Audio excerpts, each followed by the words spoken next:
Bueno, en estos días que estaba, pues Dios me ha dado el privilegio de estar en el grupo en el estudio de neumatología, el estudio del Espíritu Santo. eh, Me llamó la atención una cosa que decía el pastor Aviso Alex, del sistema Moisés. y era que nosotros somos privilegiados en el momento en el que vivimos en este momento, porque nosotros tenemos ya 2000 años, nosotros estamos parados sobre un poco menos de 2000 años de estudio de las escrituras. Entonces, hay muchas cosas que nosotros vemos acá y las tenemos por ciertas, pero que en su momento no eran, o sea, digamos que no había un consenso y no había como una verdad, digamos, absolutamente creída frente a la escritura, porque hay muchas posturas alrededor de la escritura, alrededor de la idea del Señor, de la acción del Espíritu Santo, bueno, tantas cosas. Sí, y hoy nosotros vemos como que muchas de esas discusiones, pues algunas han sido resueltas, otras no. Y pues es maravilloso, porque pues muchos hombres nos han legado el estudio que han hecho de las escrituras y han sacrificado sus vidas, han sacrificado mucho para, para poder, pues, para que nosotros podamos tener un entendimiento mejor. Entonces, pues, estos estudios son como un fruto de ese estudio de muchos, muchos hijos de Dios que se han comprometido a estudiar la palabra de Dios. Entonces, pues me anima muchísimo que Marianita, que Joángel, que Johnny Esteban, y pues todos los demás hermanos, pero que nosotros tomemos también la antorcha. A veces no pensamos que de pronto nosotros también podamos aportar pues a ese acervo de conocimiento que hay alrededor de la palabra de Dios que tanta falta hace en medio de este mundo. Entonces, Dios nos ha provisto, entonces aprovechemos de este banquete genial, maravilloso que Dios nos ha dado.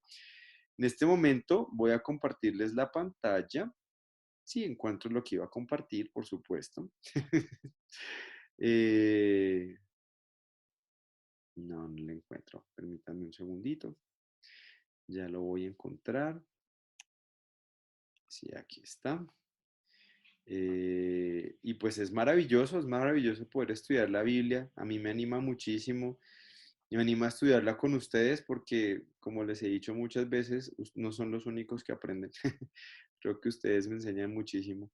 Bueno, estábamos con una pregunta que era, estábamos hablando de los elementos que tienen como un Miqueas 5:2. Acá en este episodio nos han puesto a hacer comparaciones. Los estudios comparativos son muy interesantes. Yo los animo a que los hagan, a que estemos estudiando digamos, como una idea se nos presenta en dos partes de la escritura y cómo ver las diferencias y las similitudes nos ayuda pues a poder tener una visión más profunda de lo que quiere decirnos la palabra de Dios. Eso es bien, bien importante y bien interesante. Entonces, vamos a Miqueas capítulo 5 versículo 2. Si me hacen el favor, vayamos todos allá. Miqueas capítulo 5 2. Miqueas capítulo 5 versículo 2. Y la otra es Génesis 49:10. Voy a ponerla acá. Un momentito. Génesis 49:10. 49:10. ¿Listo? Ahora, primero habíamos visto en Isaías 7:14, dice el vencedor. O sea, acá estamos asistiendo a lo que en este estudio es el fin o lo que representa el fin de esta parte del Antiguo Testamento, que es en la historia de la esperanza, la idea, los profetas, ¿no? Ahora, cuando hablamos de los profetas, pues hablamos de un cúmulo de conocimiento enorme. Estamos hablando desde Isaías, eh, Jeremías, el libro de Lamentaciones, Jonás, Miqueas, Nahum, Habacuc, Sofonías, Ageo, Zacarías, Malaquías, o sea, todos los profetas, sé que me comí unos, pero digamos que todos ellos también dejaron pues toda una serie de textos que nos muestran, que nos apuntan, entre otras, a la idea del Mesías. Creo que es la idea más importante de todas. Entonces, en Génesis 49:10 dice, no será quitado el cetro de Judá ni el legislador de entre sus pies hasta que venga Silo, y a él se congregarán los pueblos. Y acá dice, pero tú, Belén Efrata, pequeña para estar entre las familias de Judá, de ti me saldrá el que será Señor de Israel, y sus salidas son desde el principio, desde los días de la eternidad. Entonces, la pregunta era, eh, ¿cuáles son los elementos? Vamos a retomar cuáles son esos elementos en estas dos profecías que vemos juntas. Y ahorita les cuento algo que descubrí que es muy chévere. ¿Quién me quiere contar algo sobre eso?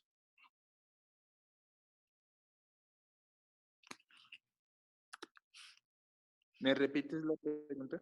Por supuesto, mi hermano. Tenemos dos escrituras, Miqueas 5:2 y Génesis 49:10. ¿Qué similitudes y qué diferencias encontramos en esas dos escrituras?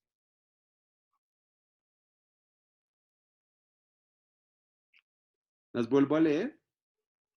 Pues yo las tengo acá y pues encuentro una pequeña, pues no sé, me parece curioso, una inquietud o una curiosidad. Y es que Sí. dice que en 49:10 dice que no será quitado el cetro de Judá ni el Ajá. legislador entre sus pies, hasta que venga Silo y a él se congregarán los pueblos.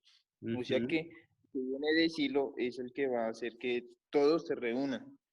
Y en Miqueas 5:2 dice que de ellos, que la familia de Belén vendrá, dice, pero tú Belén Efrata, pequeña para estar entre las familias de Judá, de ti me saldrá el que será Señor de Israel, o sea, va a ser un rey, así como lo confirma en Génesis.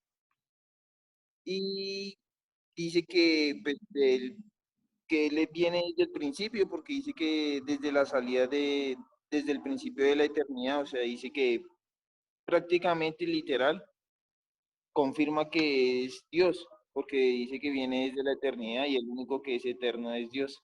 Exactamente. Johan respondió la pregunta del millón. Sí, el segundo elemento que estábamos viendo ahí justamente era ese, el de la eternidad. Habíamos hablado del rey, que es, digamos, que este Mesías va a ser un rey prometido, que fue la misma promesa que vimos antes, acá con David, en el reinado de Salomón. Pero también a su vez vemos acá eso, de que es un rey que viene de la eternidad y que va a reinar para la eternidad. Y también dice la escritura que a él se congregarán los pueblos, ¿sí? ¿Cuáles pueblos se congregarán a él? ¿Qué dicen mis hermanos?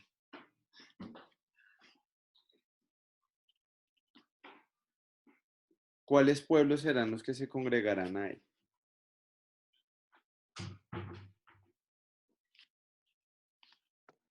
Los que creen en él. Los que crean en él, dice por acá Johnny Esteban. Muy bien. Efectivamente, aunque la escritura, fíjate que, por ejemplo, ahí podemos ver un adelanto pequeñito de esa promesa, ¿no? Nosotros que somos colombianos, que somos un pueblo muy reciente, o sea, estamos hablando de que los judíos, pues imagínate toda la historia que hemos recorrido, sí, vamos de más o menos, yo no estoy seguro, pero ellos son como 2000 y pico antes de Cristo. Sí, o sea que ellos tienen ya de ser pueblo, llevan 4000 años, más o menos, y nosotros llevamos 200 añitos, imagínense, apenas estamos arrancando como pueblo, pero nosotros acá estamos congregándonos alrededor de Cristo o alrededor del Señor. Entonces, bueno, ahí me adelanté un poquito, pero esa es una de las cosas que podemos ver ahí, ¿no? Esa promesa de que todos los pueblos se van a congregar a Él. Y más adelante hay una promesa acerca de eso que va a ser aún más completa, ¿sí? Pero pues eso lo vamos a ver más adelante.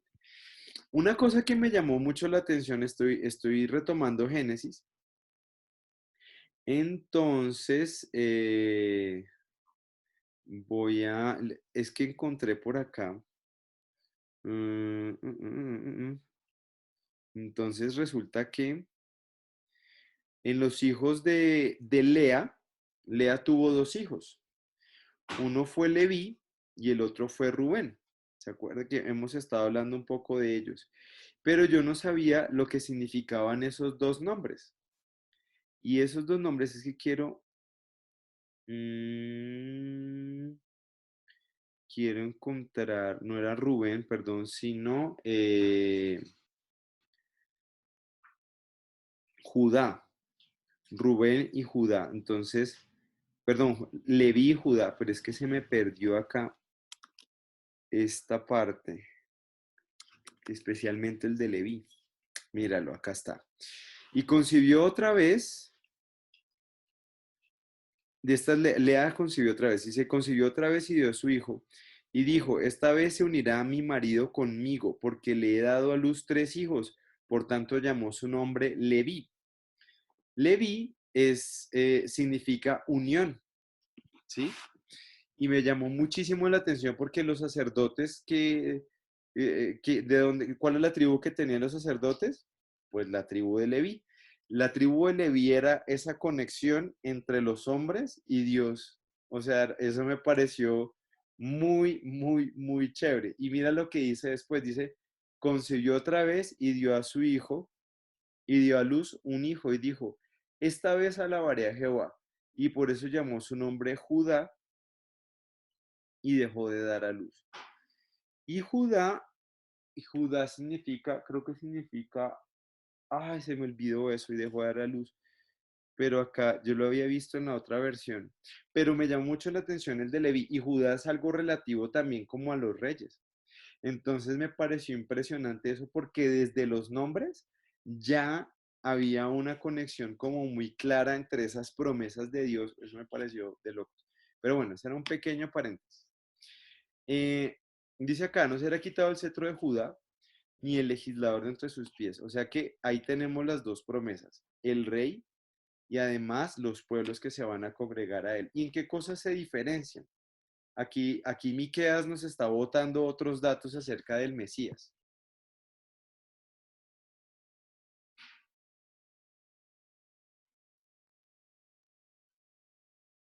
¿Cómo así? No entendí. Sí, aquí Miqueas nos está diciendo, por ejemplo, dónde van a ser, que en el otro no decía, que en Génesis no dice. Ah, En bueno, Belén. En Belén. Belén. Exacto, en Belén, ¿cierto? Fíjate que cada vez se vuelve más específico, ¿no? Mira, antes era como, bueno, va a venir un hombre, ya. Pero luego ya dice, mira, va a ser un hombre que va a nacer en esta ciudad, que las familias se van a congregar a él, ¿sí? Ahí ya tenemos unos datos mucho más específicos de eso. El estudio dice, lugar de su nacimiento, Miqueas 5:2, ¿cómo se relaciona este versículo? Vea el acontecimiento, listo. Pero el punto se dice, ministerio en Galilea. Lea Isaías 9:1, 2 y 6. Observe que esta área se encontraba cerca del mar de Galilea. Entonces vamos a leer Isaías 9:1, 2 y 6. A ver, Isaías. Si alguien lo tiene, me cuenta y de una vez lo miramos. 9:1. Sí, Nubiecita, ¿lo tienes ahí? Sí, señor. Mas 1, no habrá 2 siempre y 6. oscuridad.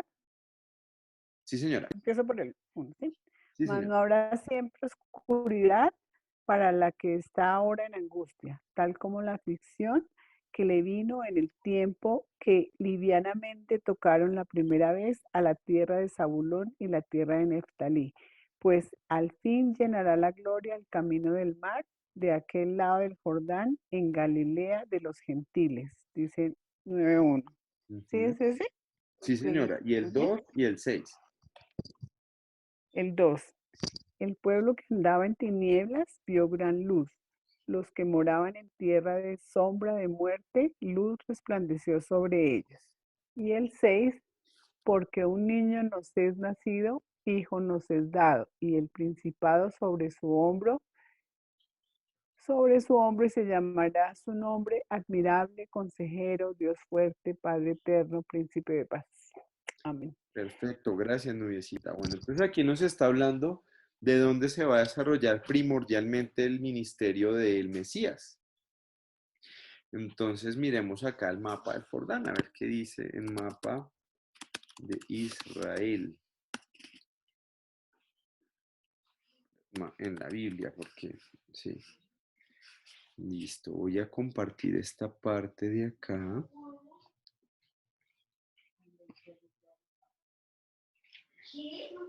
Israel. Listo. Acá vamos a ver quién puso atención a las clases. Hacer examen. Listo, no, mentiras. Vamos a examinarlo nosotros con mucho cuidado, porque ahí es chévere. Es cuando uno le pone como cara a esas escrituras es más interesante. Entonces, voy a compartir acá, perdón, voy a dejar de compartir esta parte y voy a compartir otra pantalla. Listo. ¿Todos ven la pantalla? Sí. Sí, listo, gracias. Entonces, dice, mandó siempre la oscuridad para la que estaba en angustia, tal como la aflicción que vino, que livianamente tocaron la primera vez a la tierra de Zabulón y a la tierra de Neftalí. Zabulón y Neftalí. Mira, es acá hacia el norte. ¿Sí? Zabulón y Neftalí. ¿Sí lo vemos acá? Mira aquí. Este es el mar de Galilea. Zabulón, acá está, y Neftalí. Mira que es al norte. Todo esta es la región de donde nació el Señor, en Nazaret. Y ahora vamos por acá, dice, el pueblo que andaba en gran tiniebla, pues al fin llenará la gloria del camino del mar de aquel lado del Jordán en Galilea de los gentiles. Galilea de los gentiles, ¿por qué le dicen Galilea de los gentiles? ¿Quién se acuerda? Eso ya lo vimos. Entonces, recordemos, acá en Judá, ¿se acuerdan cuando se divide el reino? Acá queda Judá, toda esta parte de acá, Judá y Benjamín, si no estoy mal, y toda esta tierra acá pertenece a las otras tribus de Israel. Efraín, Manasés, Isaacar, Zabulón, Neftalí, todas estas de acá. Pero estas fueron invadidas. ¿Se acuerdan que en la época de los reyes, cuando vimos eso, en la época de los reyes, todas estas tierras fueron invadidas por los asirios y se llevaron a todos los israelitas y pusieron nombres que no eran israelitas? ¿Y cómo se llaman los que no son israelitas en la Biblia? Gentiles. Gentiles. También son paganos, por acá dice mi esposa, ya llegó mi esposa y mis hijos. Exacto, son gentiles, por eso dice Galilea de los gentiles, porque las personas que quedaron ahí ya no eran necesariamente esas tribus, sino que habían ido al exilio y por eso ellos no estaban ahí. Ahora dice aquí, el pueblo que andaba en tinieblas vio gran luz, los que moraban en tierra de sombra de muerte, luz resplandeció sobre ellos. Ya desde el reino de Roboam, que eso también lo vimos la vez pasada, perdón, desde el reino de Jeroboam, ya se habían introducido prácticas muy paganas al pueblo de Israel, que finalmente esa es la razón por la cual Dios los expulsa de la tierra, porque ellos ya se habían entregado a la idolatría, ¿sí? Pero después de que ellos se van al exilio, estas tierras prácticamente se vuelven gentiles. ¿Se acuerdan cuando Jesús tuvo el encuentro con la samaritana?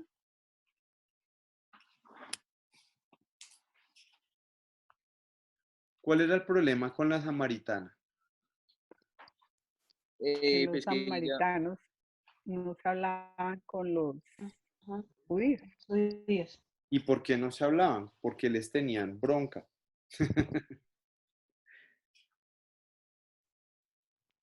pues suponiendo, yo diría que porque no eran legítimamente israelitas. Vivían Exactamente, en la tierra de Israel, pero no eran israelitas.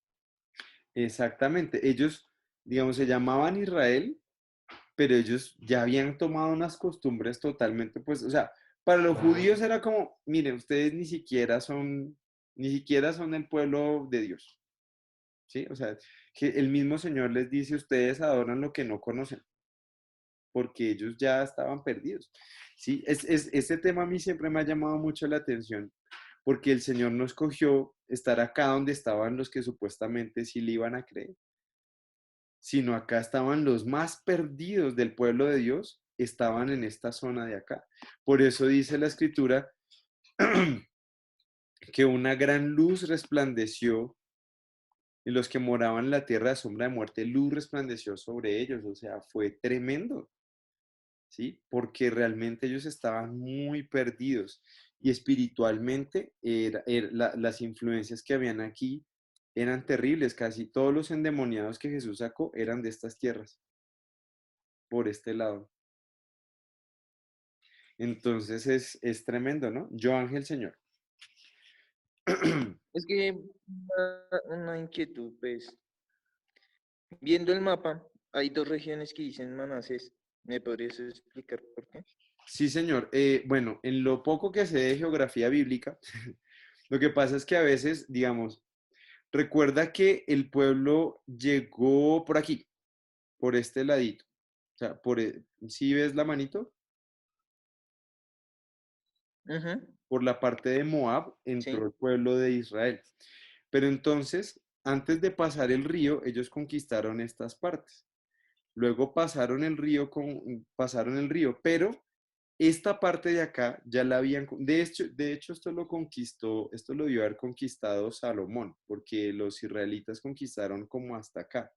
Luego pasaron acá, pero seguramente después Salomón conquistó esta parte también y se les dio las tribus de Manasés. Entonces, es la repartición de tierras que hicieron, ¿sí? Eso corresponde a la ah, ok. repartición de tierras que hicieron en primera instancia Josué. Y luego ya, pues, porque aquí lo que estamos viendo es el reinado de Salomón, ¿sí? Que es el momento en el que más, mira, que toda esta tierra de acá son los filisteos. Todo lo que está aquí al borde del mar Ah, Mediterráneo es la tierra de los filisteos. Y mira que acá aparece como si fuera conquistado por los israelitas. O sea que aquí está, este mapa corresponde al reino de Salomón. A medida que ellos van perdiendo su relación con Dios y empiezan a perder tierras, las tribus o los pueblos que son paganos y los que son eh, los pueblos que están, pues que son gentiles, estos límites empiezan a retroceder, ¿sí? De hecho, la promesa de Dios iba más allá de estos límites, iba como hasta acá arriba y como hasta acá abajo, o sea, realmente se extendían mucho más, pero pues digamos que no, ellos no alcanzaron a tener todo ese dominio y a contener toda esa tierra, pues en su momento. ¿Listo? Bueno, eso es, entonces, en esta parte de acá, todo este recorrido, es solo para decir que en estos pueblos de aquí fue que alrededor de este mar fue donde el Señor desarrolló su ministerio acá en la tierra mayormente, ¿sí? Luego es cuando él va al sur, aquí en Judá, y bueno, ahí es donde muere. ¿Listo? Eh, Finalmente dice acá, porque un niño nos es nacido, hijo nos es dado, el principado sobre su hombro. Mira, otra vez, la figura del Mesías siempre va a estar asociada a una figura de autoridad, a una figura de realeza, ¿sí? También de pronto es por eso que los judíos tenían como ese imaginario de un rey, como de un rey conquistador al estilo de David, ¿sí? Pues porque además era hijo de David, ¿sí? Pero mira las palabras que lo describen, el principado sobre su hombro, se me da su nombre admirable, consejero, Dios fuerte, Padre eterno y príncipe de paz. Esta promesa, pues esta profecía es objeto, mejor dicho, he escuchado prédicas enteras hablando solo de eso.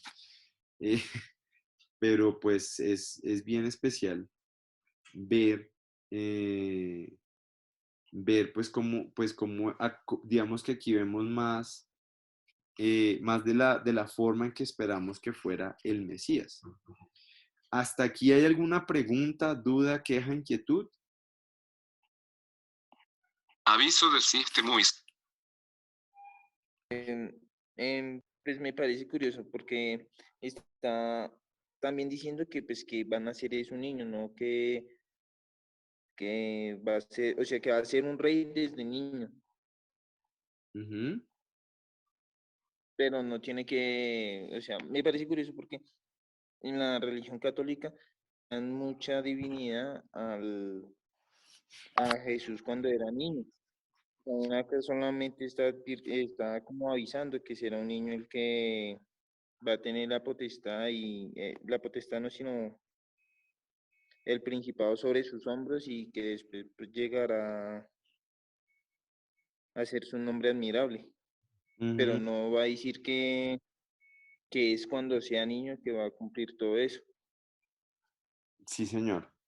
Pues digamos que, a ver, la, mm, la estrategia de los católico significa, o los católicos son ecuménicos. ¿Qué significa ser ecuménico? Ecuménico es cuando una persona, perdón, cuando una religión, digamos que es capaz de tolerar y se relaciona con las otras. Entonces, una de las estrategias del catolicismo no es un poco como hacían los sirios. Los sirios no, cuando conquistaban, ellos no destruían los templos. Por eso es que eh, se me olvidó el rey de Nehemías, el emperador con el que estaba Nehemías. Ciro, si no estoy mal, los persas también hacían eso. Ellos no destruían los templos, porque ellos tenían una cosmovisión según la cual todos los dioses, ellos querían estar bien con todos los dioses.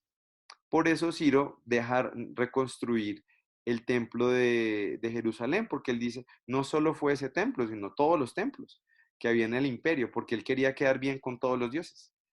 Y entonces él se aseguraba, le prendía una velita a cada santo, ¿sí? Y los católicos hacen algo por el estilo. Entonces, en lugar de pelear con las personas acerca de por qué su religión está mal o por qué su cosmovisión no corresponde a lo que Dios dice, en lugar de hacer eso, lo que hacen es decir, no, lo que pasa es que eso que usted cree, nosotros ya lo creíamos, ¿sí? Entonces hay religiones, fíjate que en Egipto hay una diosa que funciona con un niño. Aquí mismo en Colombia nosotros tenemos la historia de Bachué y su hijo, ¿sí? Que ellos son los que, o sea, la historia de origen de los muiscas no implica un hombre y una mujer, sino un niño y una mujer. Y la dura del asunto es la mujer, ¿sí? Entonces, digamos que en esa hay cosmovisiones en las que hay cierta cuestión con la mamá y el niño por la figura de la maternidad, ¿sí? Y eso pasa en varias culturas. Entonces, tú vas a ver, entonces, por ejemplo, ¿qué hacen los católicos? Entonces, en vez de pelear con la persona, no, mira, nosotros tenemos a María y al niño. Y por eso se vuelve, digamos que se empieza a deificar esa parte, digamos, la infancia más bien deificar no, a idolatrar la infancia del Señor Jesús. Pero eso es un acto idolátrico, ¿sí? Porque es como si fuera un niño mágico. No es un niño mágico, para nada. O Jesús no era un niño mágico. Alrededor del Señor también se generaron muchas leyendas. Ya estamos acercándonos al Señor, ya podemos hablar libremente de él. Pero digamos que alrededor de se empiezan a generar leyendas, como por ejemplo que Jesús una vez hizo un pajarito de barro y le dio vida, ¿sí? Porque él era Dios. Y pues eso es apócrifo, o sea, no hay ninguna escritura que sostenga una doctrina como esa, ¿sí? Entonces, es la estrategia que utilizan los católicos para, para llegar a otras comunidades y evangelizarlas, que realmente lo que hacen es absorberlas, ¿sí? Pero esas personas no cambian su teología, no empiezan a adorar a Dios, ¿sí? No. ¿Tú has escuchado una canción por ahí que dice, ¿cómo es? Es que ya se me olvidó. Bueno, hay una canción de salsa que eso todo el mundo y dice unas palabras todas locas y uno es como allá, ay, cuando uno, no sé. cuando las personas en las fiestas la ponen y todo el mundo baila, que Babalú, que Yemayá, todos esos son santos africanos que se adoran en Cuba, pero que la religión católica los absorbió y se vuelven santos. Entonces de ahí nace una religión que se llama la santería, pero eso es pura brujería. Pero ellos santifican eso con una, pues con una religión. Hola, niño. Ellos digamos que sacralizan eso simplemente absorbiéndolo, ¿sí? Entonces dicen, no, no, todos esos dioses que ustedes tienen ahí, todos esos dioses de la santería, Babalú y todo eso, esos son los santos católicos. Entonces está San Antonio, San no sé quiéncita, San no sé quiéncito, esos son los santos que ustedes, esos son los dioses que ustedes adoran, son los santos de acá, entonces vengan, adoren aquí.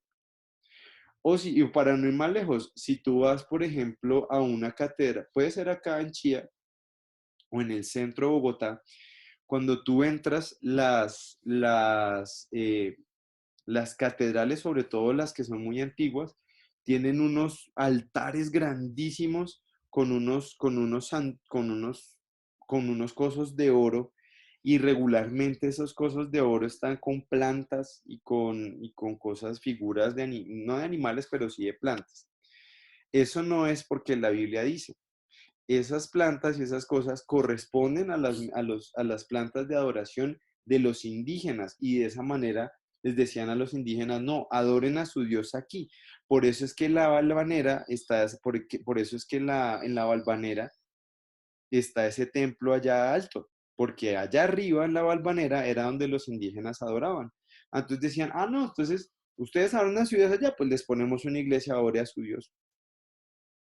Pero no se ponían a pelear con la teología ni nada, simplemente la absorbían. Ese es el ecumenismo de los católicos, ¿sí? Y por eso surgen ese tipo de cosas, ¿no? Como que el Sagrado Corazón, que todos esos, pero esos son cultos idolátricos. Realmente eso no, ninguna persona está adorando a Dios, al Dios de la Biblia, a través de esos ídolos, ¿sí? Además, porque el ídolo siempre va a apuntar a solucionar tu necesidad inmediata. El ídolo nunca te va a hablar de la eternidad, nunca te va a llevar a pensar en una eternidad, ¿sí? O regularmente no, sino te va a solucionar un problema inmediato. Entonces la gente le rezas por eso, porque quieren que lo saquen de deudas, que le traiga al marido, todas esas cosas. Pero nunca resuelven su teología.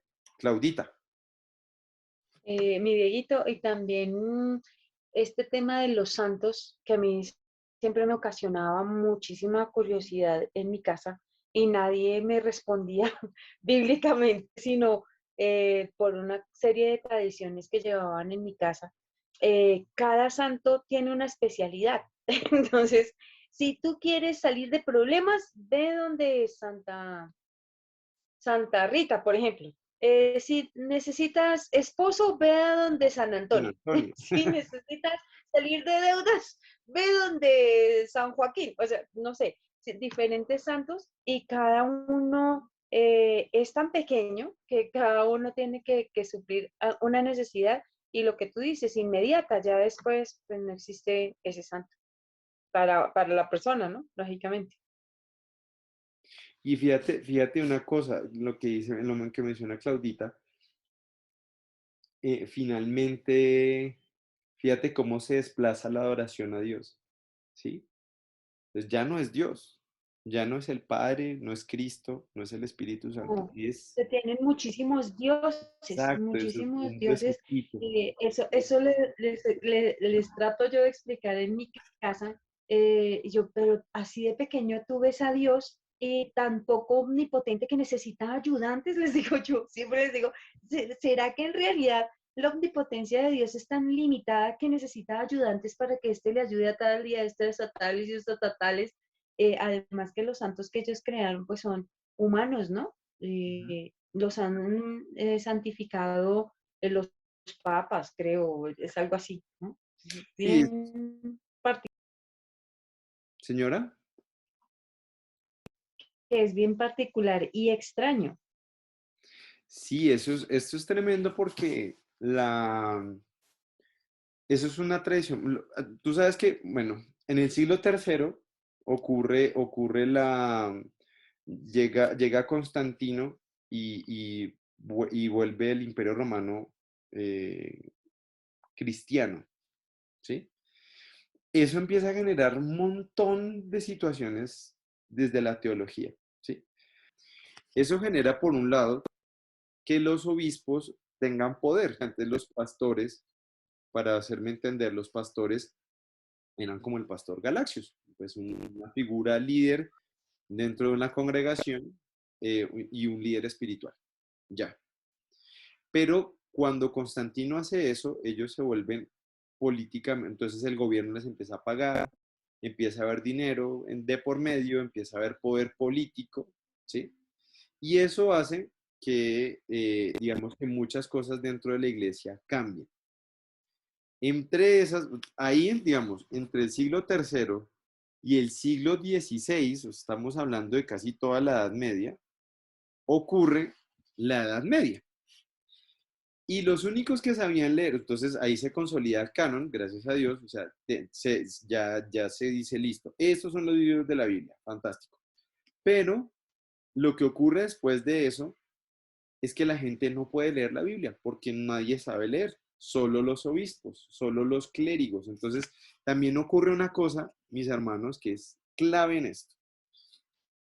Me estoy desviando un poquito, pero bueno, ocurre una cosa y es que en la iglesia, las iglesias en el primer siglo es como la iglesia ahora, ¿sí? Entonces hay una persona encargada, una hermana se encarga de la administración, que es la hermana Nubiecita, la hermana Margarita, digamos, de la contabilidad, otro hermano se encarga del computador, el otro hermano, así eran las iglesias del primer siglo, unos hermanos se encargaban de una cosa, otros de otra y así.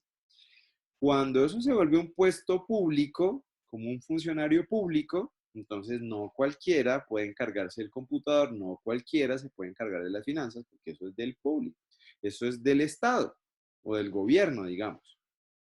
Entonces empieza a crear una figura que la conocemos claramente en la Iglesia Católica, que son los sacerdotes y las personas que son, y las personas que no son sacerdotes, que se me olvidó ahorita el nombre, ¿sí? Entonces, esa división entre personas que son consagradas y personas que no son tan consagradas es terrible. Laicos, ¿no? ¿No Señora, son laicos? Los laicos, creo que gracias. sí, Laicos. laicos. Sí, esa es la palabra, se me había olvidado, muchas gracias.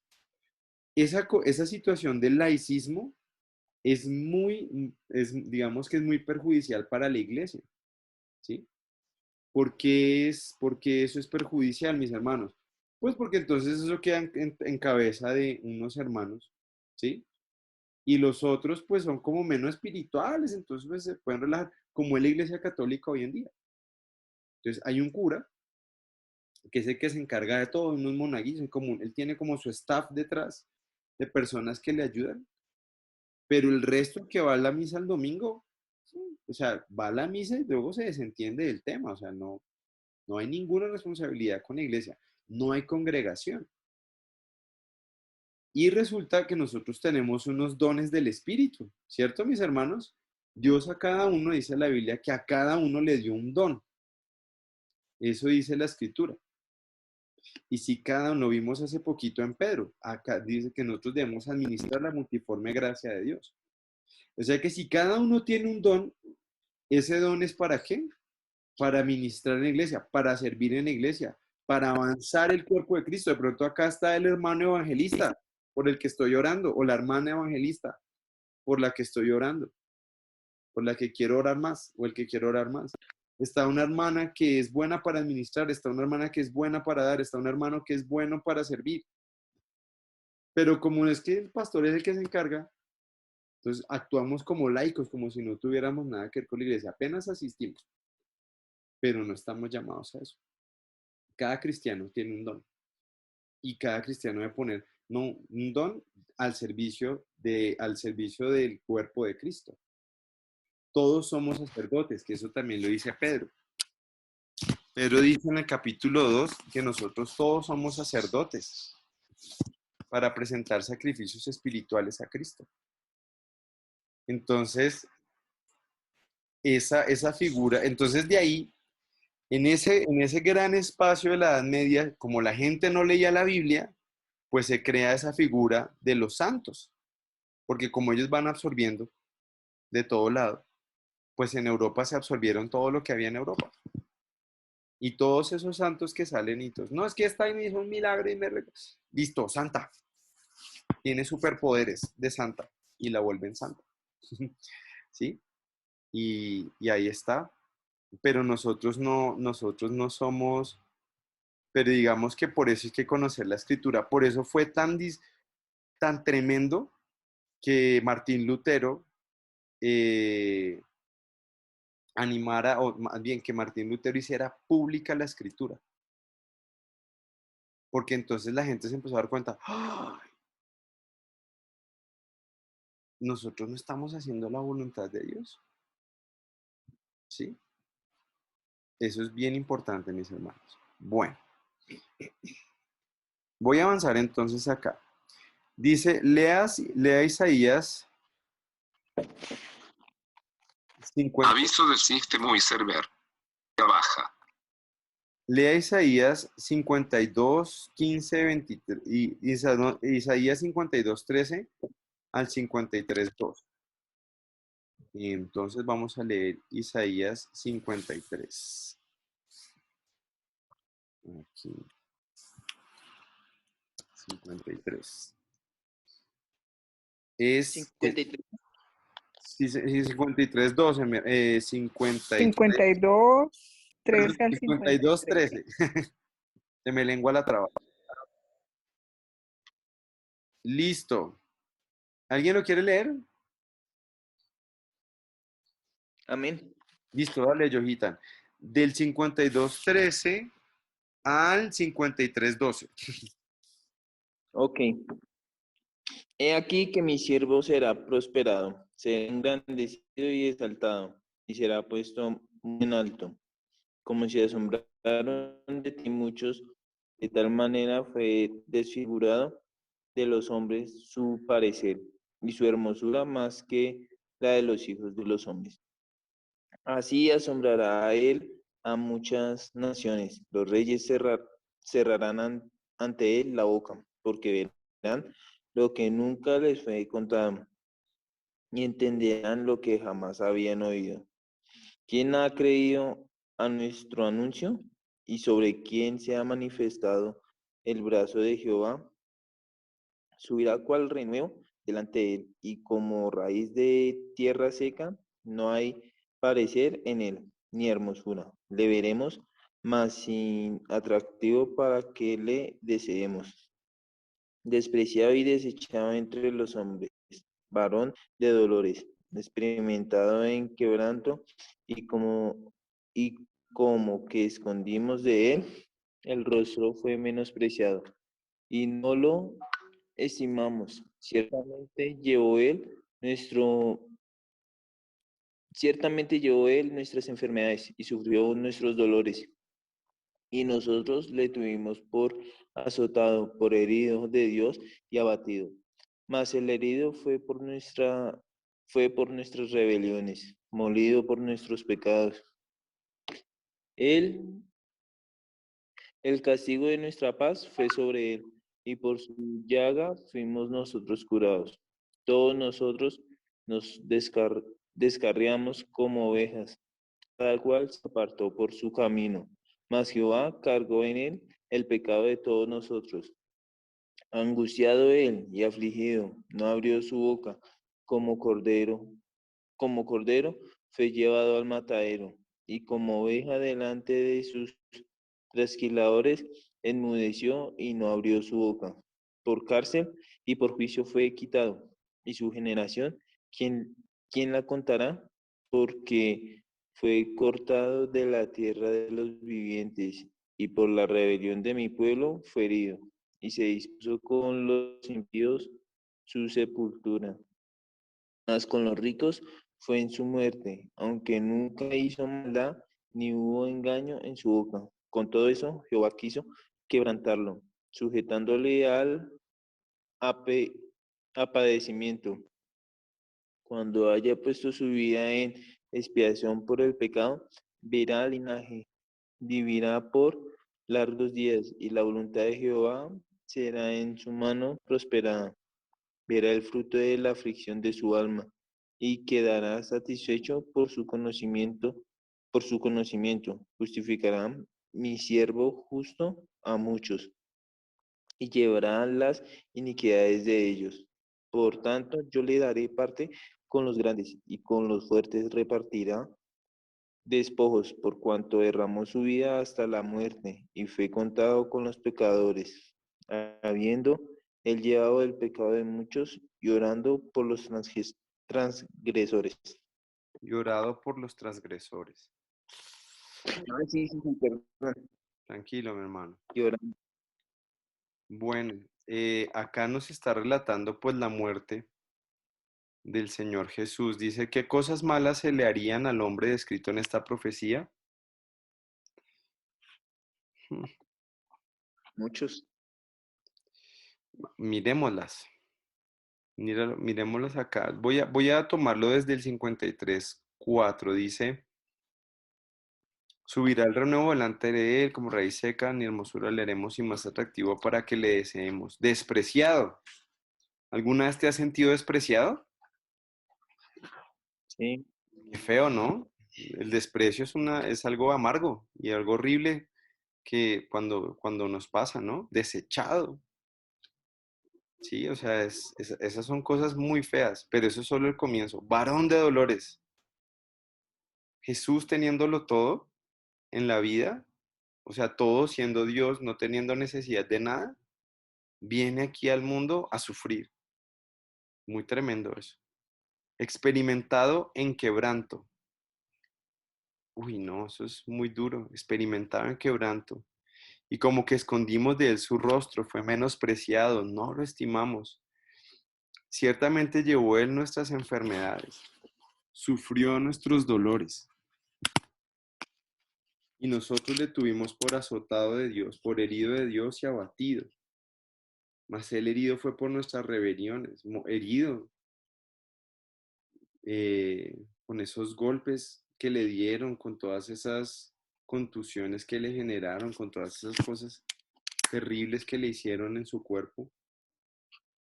No solo eso, dice que en el 52:14 que fue desfigurado de los hombres. ¿Tú te imaginas O eso, sea, ya no señor? de los golpes ya no parecía una persona. O sea, fue tan golpeado que ya no parecía una persona. Fue desfigurado. Imagínate, eso Pues, debió ser eso es lo horroroso, que señor. eso es lo que entiendo en el capítulo 52:14 que pues que fue tan desfigurado su figura que ya no parecía un hombre, Sí, que ya su semejanza a los hombres ya no era igual porque fue totalmente molido. exacto. Esas son cosas muy, muy duras. Y siento que nosotros todos estamos llamados a meditar en esto, realmente. Sí, o sea, meditar en esto porque esto no es solo para que lo escuchen los que no conocen de Dios. Esto es algo que nosotros debemos parar y revisar nuestras vidas delante de Él. O sea, si el Señor tuvo que pasar por estas cosas en balde en nuestras vidas. Si yo estoy viviendo una vida que agradezca ese sacrificio del Señor, esos desprecios, esas burlas, esos maltratos, esas torturas,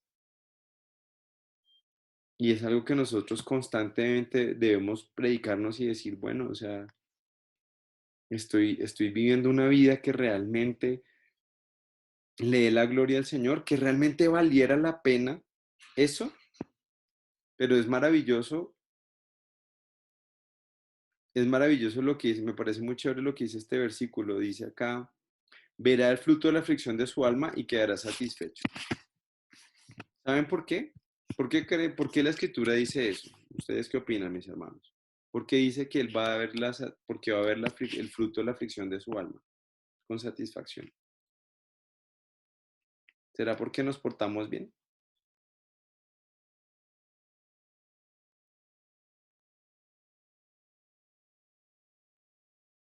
¿Ustedes qué dicen? ¿Que sí, que no? Que no, nos portamos muy mal. Sí, nosotros no es porque la hagamos perfecta, porque no es así. Pero, o sea, tengo una duda. Él Señora, viera, dice, ¿en qué versículo es? ese versículo es el 11, 53:11. Verá el fruto de la aflicción de su alma y quedará satisfecho por su conocimiento. Justificará mi siervo justo a muchos y llevará las iniquidades de ellos. Por eso es que verá satisfacción, porque como él fue justo, entonces pues él recibió o sea, su aflicción fue una aflicción que no merecía. Por eso es que verá, por eso quedará satisfecho Dios con el sacrificio de Jesús. Sí, pero fíjate que no está hablando, o sea, el fruto de eso no es el sacrificio, el fruto es la acción, ¿sí? Voy a responder a Johan y luego ya escucho a Mariana de nuevecita, ¿sí? No es por eso, sino es por el fruto, o sea, lo que se espera que ocurra después de haber hecho ese sacrificio. Y él va a ser, y él va a sentirse satisfecho. Pero no es por eso, no creo que sea por eso. Mariana, señora, o de la casa de Mariana, Que él venció el pecado. que él venció el pecado, amén. ¿Y qué dice noviecita? Pues yo diría que el fruto de, de esa aflicción debería ser pues, nuestro arrepentimiento realmente, ¿no? Es como me parece. Pero, ¿sabes qué es lo maravilloso de eso, noviecita? Ujú, sí, Que señor. nosotros, que no está en nosotros, sino que también va a ser una obra de él, de su espíritu. Sí, así es. Y eso es algo que nos debe traer mucha paz a nosotros. Porque ahí está la gracia.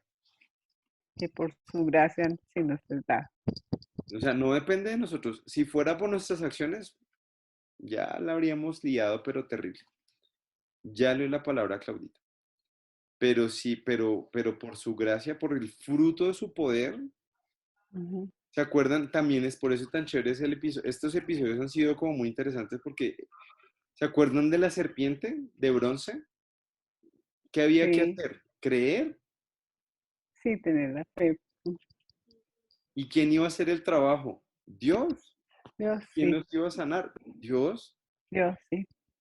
Entonces, es por Él. O sea, siempre en la obra de salvación de cada uno no depende de las acciones de los hombres, sino depende del actuar de Dios.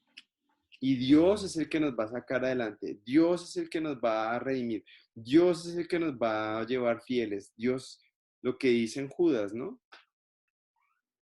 Que dice aquel que es poderoso para guardarnos sin caída y presentarnos delante de su gloria con gran alegría. Claudita, Que para mí el fruto Dice, es la salvación y es la resurrección de Cristo y la salvación de nosotros, que es más o menos la misma respuesta que tú das, que su fruto no depende de nosotros, sino todo lo hace el Señor, ¿sí? A nosotros unos nada merecedores de todas las dádivas que Él nos da, ¿no? Y la otra cosa que iba a comentar antes, Dieguito, es que, como dices tú, me causa mucho impacto, admiración, agradecimiento, tantas cosas. Me conmueve el corazón ver que con toda la cantidad de vejámenes a las que fue sometido, Cristo estaba en silencio. Y desde Isaías dice acá que guarda silencio, que el Cordero guarda silencio ante la injusticia, ¿no? Y es impactante porque cuando uno le van a inculpar de algo, uno lo primero que hace es defenderse.